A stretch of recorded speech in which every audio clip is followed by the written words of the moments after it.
Në Peru ekziston një port e quajtur Porta e Zotave, ose ndryshe Puerta de la Hayumarca. Kush nga ju e ka dëgjuar? Puerta de la Hayumarca është ajo porta në shkëmb që e keni ndoshta dikush e ka parë, është një port vetëm një si formë dritare në një shkëmb, në një vend arkeologjik në Peru, ku studiuesit ende sot nuk dinë se përse ka shërbyer ajo port. Sipas legjendave popullore të atyre zonave, pra të popullit peruvian, tregohet se ajo është porta e zotave, ose porta që të çon në një tjetër dimension.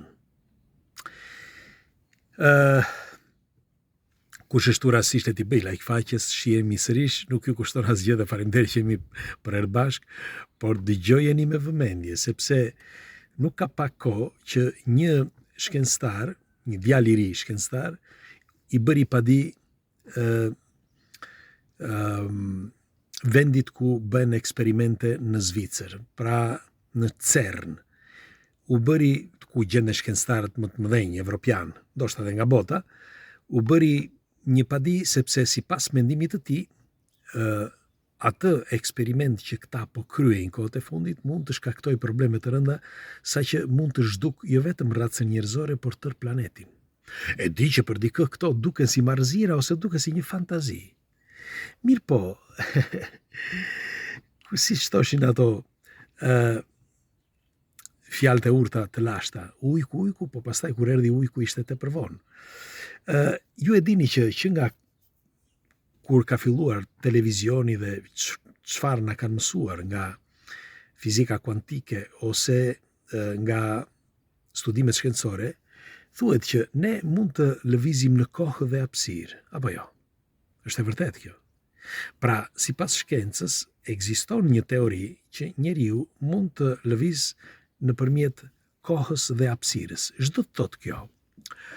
Do të thotë që ne, në qoftë se i gjendemi këtu në këtë moment tani me anë të një sistemi, nëse krijojmë këtë sistemin ose nëse është natyror ky sistemi, ne mund të zhdukemi për një çast nga vendi ku gjendemi për të gjendur ose për të shfaqur në një vend tjetër.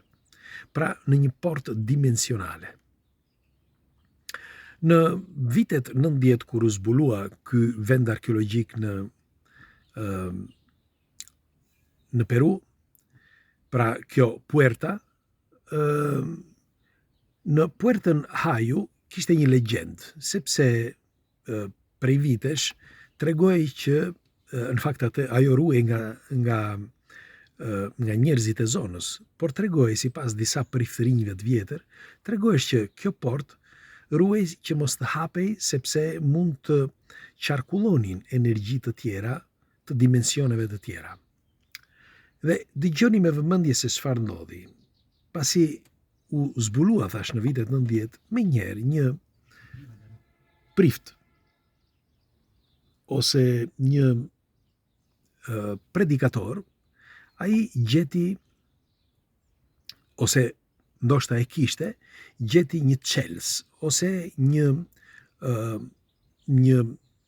disk, si mund të quhet, dhe i quajtur disku i art ose disku flori.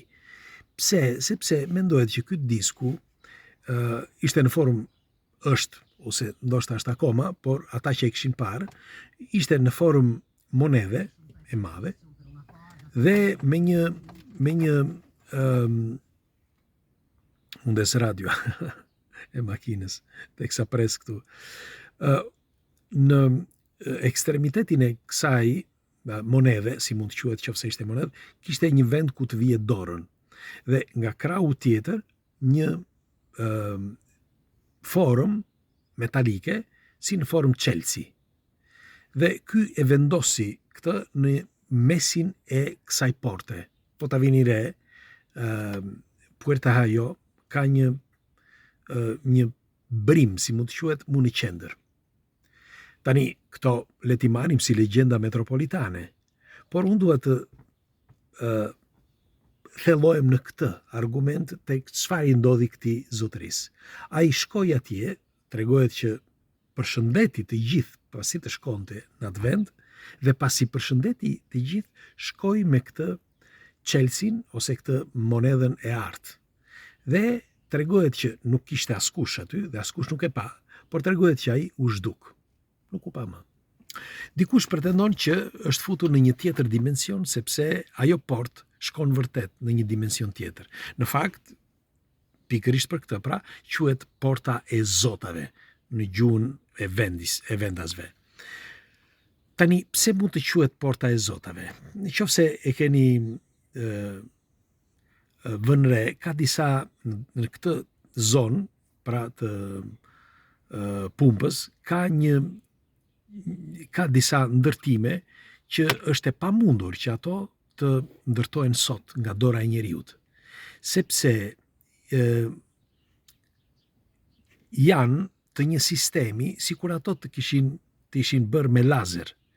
Nëse keni vënë re ato dritaret e mëdha ose portat e mëdha ose format e mëdha prej guri, shkëmb, që disa thonë që është çimento e përpunuar shumë mirë dhe që nuk i përket këtij civilizimi, por në fakt po të vini re këto portat, qoftë porta, por qoftë edhe këto ndërtesa, por qoftë edhe linjat e Nackës, janë pothuajse nga i njëjta dorë, pra i njëjti civilizim.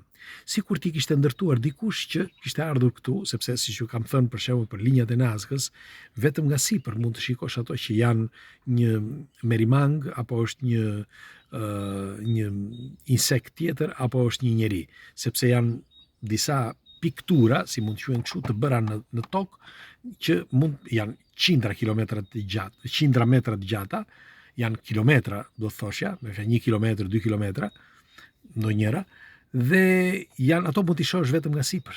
Nuk mund t'i shohësh poshtë, sepse nuk mund ta kuptosh çfarë është. Pse do t'i pikturonin këto, nëse dikush do ta pikturonte nga toka? Pra, tregohet që ato janë pikturuar ose janë rregulluar që për të parë nga sipër. E njëjta gjë ndodh edhe me këto portat që ju thash, sepse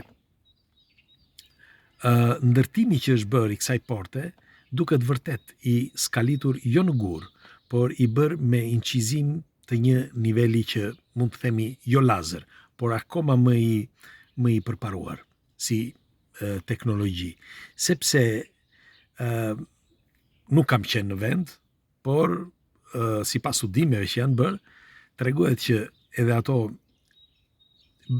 pikselat që janë se kështu mund të quhen, në për shkëmbinj, në për gur, duket sikur i ka qelluar një energji e fortë që ka bërë atë formë ashtu, që sot për ne është e pamundur. Sot është e pamundur ta bëjmë. Sepse edhe sikur të kemi me lazer, nuk mundemi që ta bëjmë në atë formë, sepse do të digjinim gurin apo do kishte probleme, do dukej shenjat, megjithatë, sipas ekspertëve nuk mund ta bëjmë dot sot. Dhe pyetja është kush i ka ndërtuar, kush i ka bërë, kush e ka projektuar dhe kush e ka incizuar, ose kush e ka skalitur, nëse doni të flasim kështu. Por ajo që më bën më tepër kurioz është fakti që njerëzit në përgjithësi mendojnë që ne duke jetuar këtë botë kështu siç na paraqitet me anë të senseve që kemi, sepse nuk mundemi me sense të tjera, këto janë, dhe duke qenë senset tona banale, ne na duket që duke qenë çdo gjë kështu normale, nuk ka asgjë dhe nuk mund të bëhet dot asgjë përveç asaj që njohim. Ndaj dhe njeriu i thjesht, jo shkencëtarët, e përsëris, njeriu i thjesht thotë që nuk ka gjë aty jashtë. Çdo gjë ne kemi zbuluar, çdo gjë e dim. Jo, shkenca nuk thotë kështu. Shkenca thotë që ne dim vetëm 5% të botës që na rrethon. Dhe me anë të senseve ne njohim botën ashtu siç e njohim me anë të këtyre senseve që kemi dhe e jetojmë me anë të këtyre senseve që janë vërtet banale. Pra, po sikur me të vërtet ajo port të shkoj diku në një tjetër dimension. Pra, të futet njeriu në tjetër dimension. Dikush do thotë, po mirë si do futet, nuk duken eshtrat apo jo. Shiko, e kemi thënë që ne tani sapo kemi shpikur antimaterien, pra njeriu ose kafshën apo këdo, ne mund ta ta shpërbëjmë në materje në ajër. E kemi bërë këtë, pra shpikur. Merrini me mend tani çfarë mund të ketë atje jashtë. Mund të jetë natyrore ose mund të jetë edhe e krijuar nga njeriu.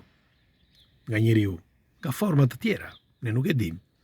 Megjithatë, Porta më ka bërë përshtypje edhe për të vetmen arsye që tregohet që edhe në Shqipëri ka një Stonehenge, disa gur të çuditshëm që gjenden në një vend që po studiojmë, që të shikojmë se çfarë ka në të vërtetë, ku thuhet që edhe aty ka patur fenomene të çuditshme.